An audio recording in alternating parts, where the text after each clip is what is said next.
Hoje começaremos uma nova série de estudos e esta série abrangerá sobre o tema culto.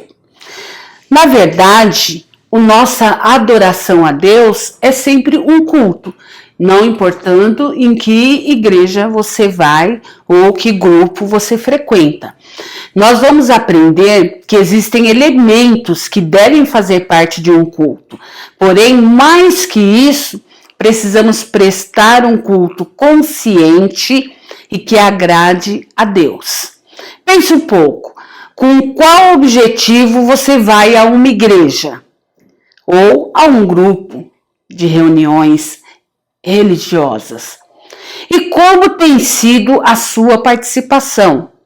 Alguns estão apenas com o corpo presente, outros vão para cumprir tabela ou por estarem acostumados.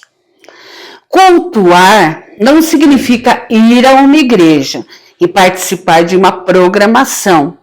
Veja o que o salmista diz em Salmos 103, 1 e 2. Bendiga ao Senhor a minha alma, bendiga ao Senhor todo o meu ser. Bendiga ao Senhor a minha alma, não esqueça de nenhuma de suas bênçãos.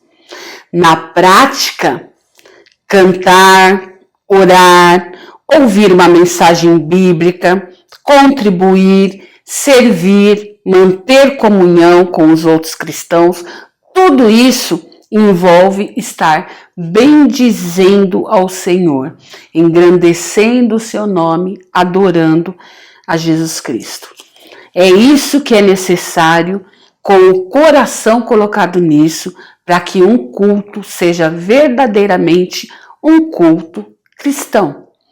A minha alma tem que estar nisso, de uma forma que eu coloco o meu coração diante de Deus, e não apenas minhas atitudes ou minhas palavras. O primeiro elemento fundamental para que um culto seja um culto verdadeiro e cristão é a palavra de Deus.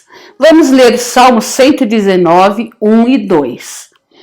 Como são felizes os que andam em caminhos irrepreensíveis, que vivem conforme a lei do Senhor. Como são felizes os que obedecem aos seus estatutos e de todo o coração o busca. Conhecer a palavra de Deus é indispensável para termos a chance de alcançar a felicidade, que só pertence aos que obedecem a Deus. Sem a leitura e a meditação bíblica, nossa reunião é só um encontro. Deus nos fala através da Bíblia. E, se não ouvirmos, não teremos as diretrizes certas para a vida. Como andará nos caminhos do Senhor se não conhecê-lo? A Bíblia atribui autoridade a tudo que o cristão deseja fazer e ilumina o caminho. Como diz o verso 105 desse mesmo Salmos, a tua palavra é lâmpada que ilumina os meus passos e luz que clareia o meu caminho. É através da palavra de Deus que vamos ter mais e mais condições de andar por um caminho eterno, um caminho que conduz à felicidade. Se somos cristãos, toda nossa vida deve ser baseada na palavra de Deus. E esta ensina tudo o que precisamos, desde o relacionamento com Deus, como o nosso relacionamento com o próximo e até o nosso relacionamento conosco mesmos. Nossa tarefa principal é falar da Bíblia, porque ela causará impacto positivo e efeito duradouro na vida de quem a ouvir. Veja o que Paulo aconselhou a Timóteo em 2 Timóteo 4:2. Pregue a palavra, esteja preparado a tempo e fora de tempo. Repreenda, corrija, exorte com toda a paciência e doutrina. Timóteo era um jovem pastor e a principal orientação que recebeu foi que ficasse firme pregando a palavra de Deus.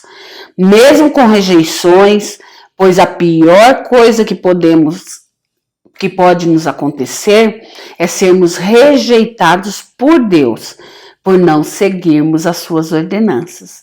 Lembrando que você só vai aprender a obedecer quando você conhecer as leis de Deus.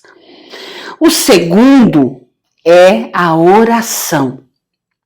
Se ouvirmos a Deus através de sua palavra, agora nós responderemos a Ele através da oração. A oração é nossa resposta ao que o Senhor já está nos falando. O próprio Jesus Cristo, quando viveu aqui na terra, dava muita atenção à oração. Vamos ler Lucas 11, 9 a 13. Por isso lhes digo, peçam e lhes será dado. Busquem e encontrarão. Batam e a porta lhes será aberta. Pois todo o que pede, recebe. O que busca, encontra. E aquele que bate, a porta será aberta. Qual pai entre vocês, se o filho lhe pedir um peixe, em lugar disso lhe dará uma cobra? Ou se pedir um ovo, lhe dará um escorpião?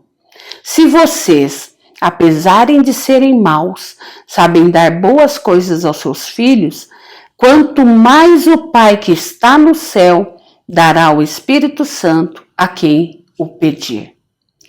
Veja que Deus faz uma comparação entre os pais humanos e Ele, o Pai Celeste. Todos nós, pais e mães, queremos dar boas coisas aos filhos, às vezes até mesmo sem eles pedirem. Agora imagina Deus, que é perfeito em amor e poder, também nos vai dar aquilo de que precisamos para andarmos em seus caminhos.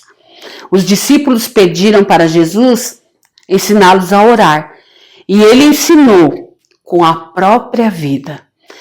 Deu uma oração modelo, sim, para termos uma ideia, mas o principal foi que lhes disse para não usarem de vãs repetições, de repetições vazias, mas que as orações viessem de um coração crente.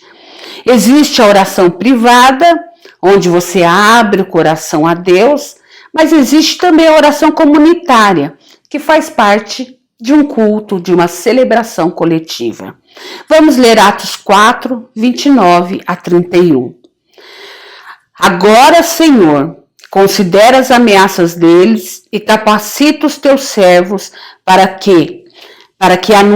anunciarem a tua palavra corajosamente. Estende a tua mão para curar e realizar sinais e maravilhas por meio do nome do teu santo servo Jesus. Depois de orarem, tremeu o lugar em que estavam reunidos. Todos ficaram cheios do Espírito Santo e anunciavam corajosamente a palavra de Deus. Qual foi o pedido dessa oração coletiva? Para que anunciassem a palavra de Deus corajosamente. E qual foi a resposta de Deus? Eles se tornaram cheios do Espírito de Deus e anunciaram a palavra de Deus corajosamente. Veja que a oração comunitária também serve para edificação, porque ali eles perceberam imediatamente a resposta de Deus a algo que estavam pedindo. Por isso é necessário que todos ouçam e compreendam o que está sendo falado. Os cristãos primitivos estavam reunidos, obedecendo a orientação de Jesus e puderam vivenciar a atuação de Deus. Orar uns pelos outros nos capacita a enfrentar as lutas da vida.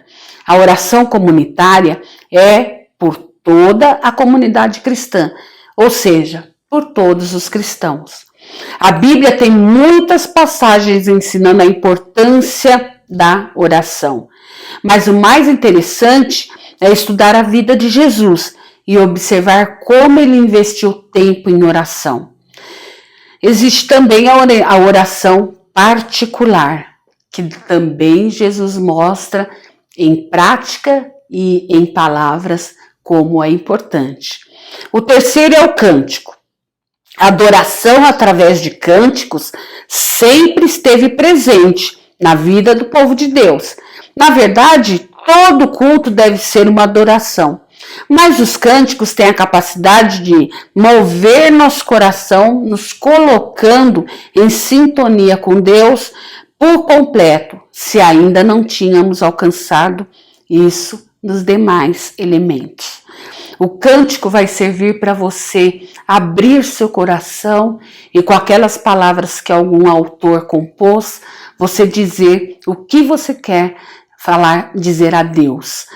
Os cânticos devem ser de agradecimento, porque quando você agradece, você adora a Deus, o exalta em todos os sentidos. Isso a gente aprende nos Salmos.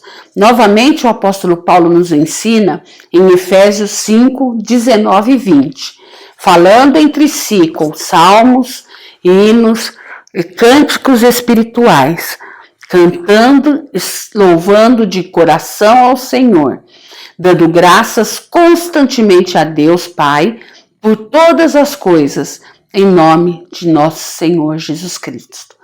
Os cânticos de agradecimento devem fazer parte de nosso culto e principalmente da nossa vida. Porque quando agradecemos, estamos reconhecendo a grandeza divina e usando o conteúdo que Deus sugere.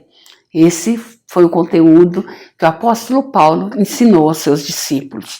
É a adoração sincera, rendida, fruto de uma vida que confessa o nome de Deus em seu dia a dia e que coloca ordem na vida do cristão, na vida de cada um de nós. O quarto elemento é a comunhão. Neste quarto elemento de culto, entenderemos por que ninguém pode ser igreja sozinho. Um grupo de pessoas reunidas para prestar culto é algo que agrada imensamente a Deus. Também favorece seus participantes. Nós podemos prestar culto a Deus sozinhos. Veja Mateus 6,6. Mas quando você orar, vá para o seu quarto, feche a porta e ore a seu pai, que está no secreto. Então seu pai, que vê no secreto, o recompensará. O encontro nosso com Deus é algo que não substitui o nosso encontro com outros irmãos. O encontro pessoal com Deus é transformador, mas o que mais edifica é quando nós compartilhamos uns com os outros as nossas experiências com Deus. Deus tem muito prazer no culto coletivo. Vamos ler o Salmo 133, 1? Como é bom e agradável quando os irmãos convivem em união. Como é bom e agradável. Agradável a Deus, agradável a nós. Bom a Deus, bom a nós. A diversidade de habilidades que Deus quer manifestar entre os cristãos acontece na comunhão.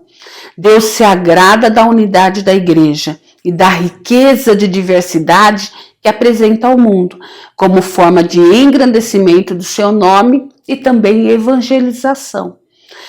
Mas o culto coletivo é importante também às pessoas, porque através dessa comunhão suprimos algumas necessidades sociais e emocionais, como necessidade de se sentir apoiado, corrigido, orientado. Alguns se sentem participantes pelo simples fato de serem cumprimentados com atenção e carinho. Ninguém foi criado para ser solitário.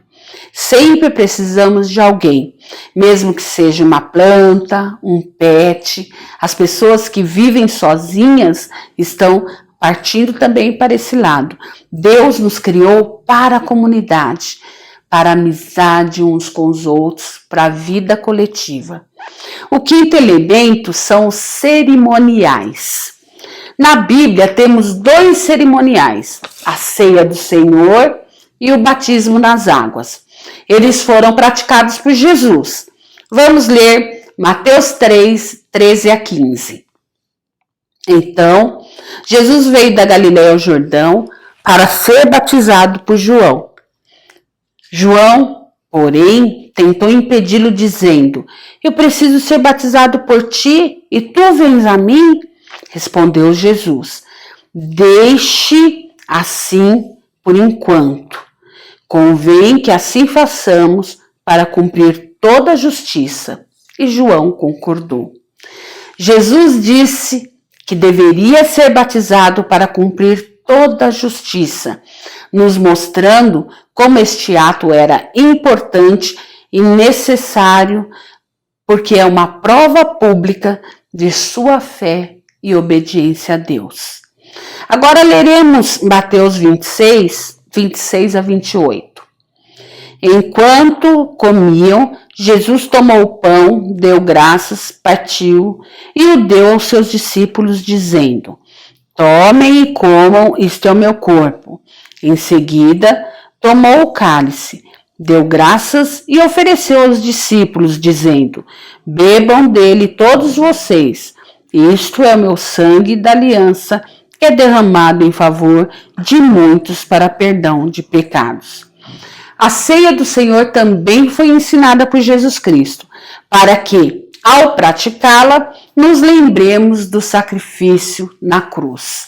Veja que Jesus comemorou ou programou, organizou a ceia antes da sua morte, mas já porque sabia do que ia acontecer com ele. E os discípulos precisavam ter um momento de reflexão e lembrando do que Jesus Cristo fez na cruz e do valor de tudo isso. Com isso, entendemos que o batismo nas águas e a ceia do Senhor servem para testificar aos outros a nossa fé em Deus e a aceitação do sacrifício de Jesus Cristo. Estes elementos fazem com que nosso culto seja bíblico e assim agrade a Deus, mas nada disso valerá se o nosso coração rendido a Deus não estiver presente. É preciso buscarmos o equilíbrio nestas partes essenciais para que todos sejam edificados, eu e você. Que o nosso culto seja um momento especial para glorificar a Deus e edificar a cada um que participa, mas principalmente transformar o nosso coração cada dia mais de uma forma que agrade a Deus. Amém?